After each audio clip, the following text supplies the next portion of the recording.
দেখেন ওই দিন সচিব সাহেব আমাকে বলছেন অর্থ সচিব বিদেশে ও অর্থ উপদেষ্টা বিদেশে, এখন কিছু করা যাবে না, ওনারা আসলে 22 তারিখের পরে আপনারা আইসেন, আপনাদের বিষয়টা দেখব।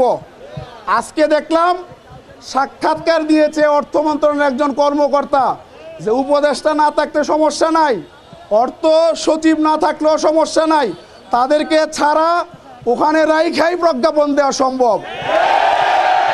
ঠেলার নাম বাবাজি। আমরা গতকালকে থেকে সারা বাংলাদেশের যে তথ্য পেয়েছি, বাংলাদেশের প্রত্যেকটি এমপিওভুক্ত শিক্ষা প্রতিষ্ঠানে কঠোরভাবে কর্মবিরতি পালন হয়ে ইতিমধ্যে বাংলাদেশের এমপিওভুক্ত শিক্ষা অচল এবং স্থবির হয়ে পড়েছে। আমি বলেছি আমাদের কোনো শিক্ষক কর্মচারী কোনো রকমের শ্রেণী কার্যক্রমে অংশগ্রহণ করবে না।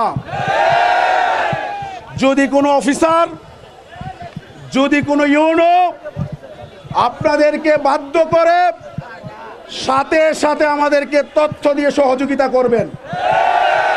দেখি তার কত ক্ষমতা 6 লক্ষাধিক শিক্ষক পরিবারের সাথে বিদ্রোহ করে কিভাবে তারা আমাদেরকে শ্রেণীকক্ষে নিয়ে যায়।